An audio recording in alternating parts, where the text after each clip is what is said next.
শুরু থেকেই বলে আসছি এই দলটা বিলুপ্ত হয়ে যাবে, কারণ ফ্যাসিবাদের আওয়াজ এই দলটির যারা লিডিং পর্যায়ের নেতা আছেন তাদের গলায় ছিল। ইভেন একসময় ছাত্রলীগ, যুবলীগ, আওয়ামী লীগের লুঙ্গির তলে থাকা কতিপয় নেতা এই এনসিপি দলটাকে শেষ করে দিয়েছে। বন্যার টাকা আত্মসাতের ইস্যু থেকে শুরু করে জুলাই অভ্যুত্থানের শহীদদের জন্য যে ফান্ড তৈরি করা হয়েছিল সেগুলোরও সুষ্ঠু বিনিয়োগ এবং বন্টন কোনোটাই বাংলাদেশের মানুষ দেখতে পায়নি। আস্তে আস্তে এনসিপির প্রতি আস্থা হারিয়েছে জনগণ।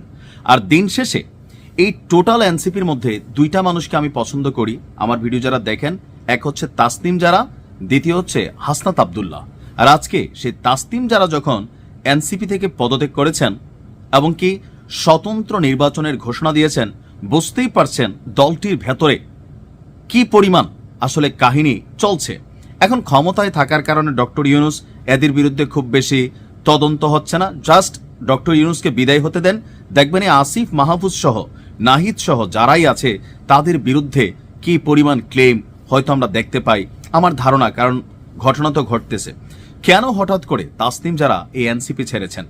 আমি এই প্রথমবার একদম ফার্স্ট টাইম আমি তাসনিম জারার জন্য ভোট চাচ্ছি আপনাদের কাছে। তাসনিম জারা যে আসন থেকে দাঁড়াচ্ছেন তার মতন স্বচ্ছ মানুষকে আসলেই বাংলাদেশের দরকার, কারণ পাশ্চাত্য সভ্যতার যে কোনো দেশে একটা দেশের তার সিটিজেন আছে, তারপরে বাংলাদেশের জনগণের জন্য তিনি যেই স্ট্যান্ড নিয়েছেন তার পাশে থাকা এদেশের সকল জনগণের উচিত তাসনিম জারাকে ভোট দিবেন।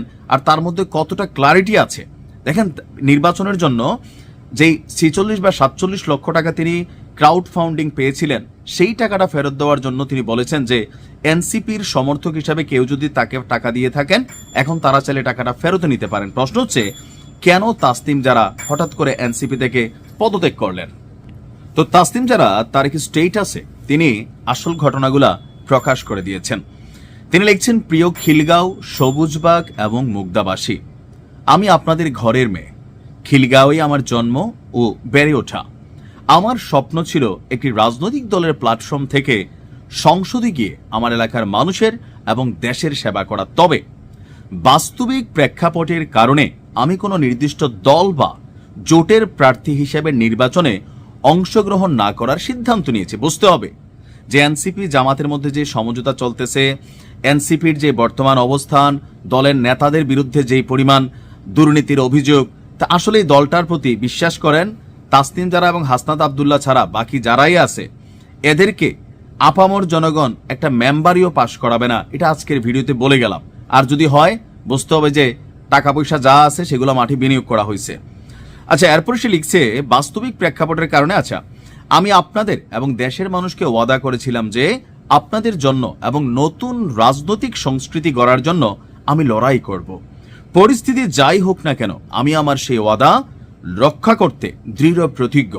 তাই নির্বাচনে স্বতন্ত্র প্রার্থী হিসাবে ঢাকা 9 থেকে অংশগ্রহণ করব। একটি দলের প্রার্থী হলে সেই দলের স্থানীয় অফিস থাকে, সুসংগঠিত কর্মী বাহিনী থাকে, সরকার এবং প্রশাসনের সাথে নিরাপত্তা বা অন্যান্য বিষয়ে আপত্তি ও শঙ্কা নিয়ে কথা বলার সুযোগ থাকে। তবে যেহেতু আমি এখন কোনো দলের সাথে থাকছি না, তাই আমার সে সব কিছুই থাকবে না। আমার একমাত্র ভরসা আপনারা।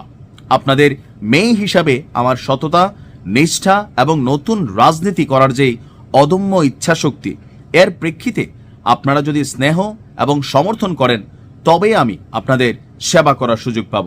এরপর তিনি দুইটা বিষয় উল্লেখ করেছেন যে নির্বাচনে স্বতন্ত্র প্রার্থী হিসাবে দাঁড়াতে আইনি বাধ্যবাধকতা অনুযায়ী ঢাকা 9 আসন থেকে 4693 জন ভোটারের সমর্থনযোগ্য একটি স্বাক্ষর নির্দিষ্ট ফর্মে প্রয়োজন।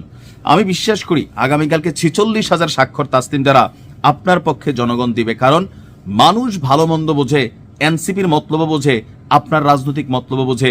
আমি বিশ্বাস করি যারা ঢাকা 9 আসনের আছেন, যারা মুগদা, খিলগাঁও সহ এই এলাকাটার আছেন, এই এলাকার জনগণ কালকে দেখাই দিবেন যে আসলে তাসনিম জারার মতন মানুষকে বাংলাদেশের কেন প্রয়োজন। অপরদিকে তিনি বলছেন যে কিছুদিন আগে নির্বাচনী ফান্ড রেজিং এর সময় আপনারা অনেকেই ডোনেট করেছেন।